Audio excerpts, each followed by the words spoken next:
Hey boys and girls, check this out. It's only the newly released Painkiller game. I'm not sure if many of you played the original Painkiller game from some years ago. I think it came out around 2004-ish. It was made by a company called People Can Fly. The guys that are now owned by Epic Games, and you may know them from the more recent game Bulletstorm, that maybe a lot of you may have heard of. Well, this game we're looking at right now is a modern remake of that original Painkiller game. It's called Painkiller Hell and Damnation.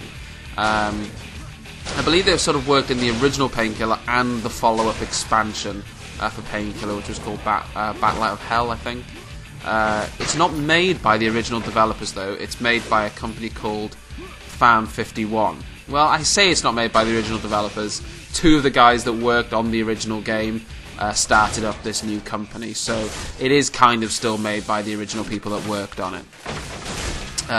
So a couple of the guys that worked at People Can Fly when the game was released now basically been working on this remake. I never really played Painkiller that much, if I were honest, but when I did play it was always good fun. I used to love just going on it for a blast. You progress through the game by just dominating hordes of enemies that are thrown at you throughout certain levels, and then you're able to progress when you kill them all.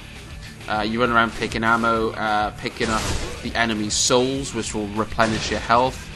And the one thing that is awesome about Painkiller is that you can build up speed really, really well by bunny hopping, and it really makes you have like a defensive mechanism to get away from the enemies. You can just bunny hop around, pick one off, go around, pick another one off, and what have you. I'm pretty out of practice myself, so I apologise for that. But back when the original game was out, there were some seriously good competitive players out there that would dominate this game. Mostly coming from a Quake background. Quake players were always really good at the original Painkiller. I remember, if my memory serves me right, I remember Fatality used to play Painkiller quite a bit. He was always pretty awesome at it.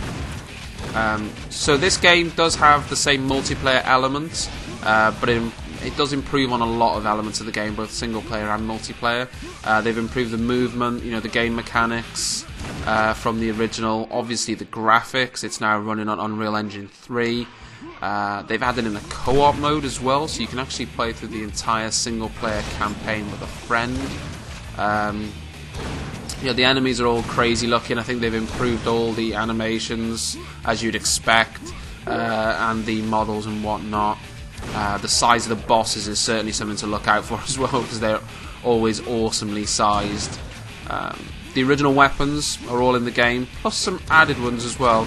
One being called the Small Sucking Gun, which ironically isn't very small. Maybe a take on the BFG, perhaps? I'll let you decide on that one. But yeah, it's a great game. Just thought I'd share some footage with you guys. I just jumped on for a quick game. It's a great game just to have a blast on. It's on Steam now if you want to grab it.